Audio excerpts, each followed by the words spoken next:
So ఇప్పుడు మీరు ఈ 42% సాధన సమితిలో మీరు కూడా ఒకరు కాబట్టి పోరాటం చేశారు. కానీ ఇది సాధ్యమైందా? పార్టీ పరంగా 42% అని ఇచ్చిందా కాంగ్రెస్ ఏమైనా? కాంగ్రెస్ కామారెడ్డి డిక్లరేషన్కి వెళ్ళి మోసం అక్కడి నుంచి ఈ పార్టీ పరంగా దాంట్లో కూడా మోసమే జరిగిందా? పార్టీ పరంగా కూడా పచ్చి మోసం జరిగింది. చూపియండి ఫస్ట్ పేజీలో ఎంతమందికి బీసీలకు ఇచ్చిండ్రో లెక్క చెప్పండి, మొత్తం పేపర్లు వేపియండి. పార్టీల కండవ కప్పుకున్నోనికి, పార్టీల సభ్యత్వం ఉన్నోనికి ఎంత పర్సెంట్ ఇచ్చిండ్రో చెప్పమండి. ఇక్కడ కూడా పచ్చి, ఫర్ ఎగ్జాంపుల్ అండి, మా ఒలిగొండ ఉంది, అక్కడ అనిల్ రెడ్డి ఎమ్మెల్యే. అనిల్ రెడ్డి ఎమ్మెల్యే ఉంటే అక్కడ బీసీలు ఎక్కువ ఉన్నారు, ఎస్సీ ఎస్టీ బీసీలు. అతన్ని చుట్టాన్ని పెట్టుకుంటారు కానీ బీసీకి ఇవ్వడు. ఏమైంది, ఆయన కాంగ్రెస్ లీడరు.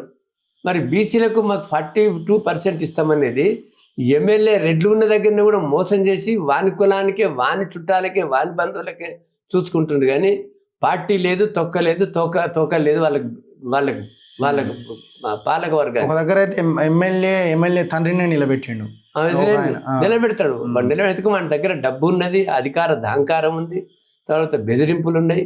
ఈ రకంగా చేద్దామనేది ఇంకా అంటే తరతరాలకెళ్ళి బీసీలని వాళ్ళకి చేసిన అన్యాయాలను వాళ్ళని దోపిడీ కాకుండా ఈ అధికార మార్పుడు జరగొద్దు.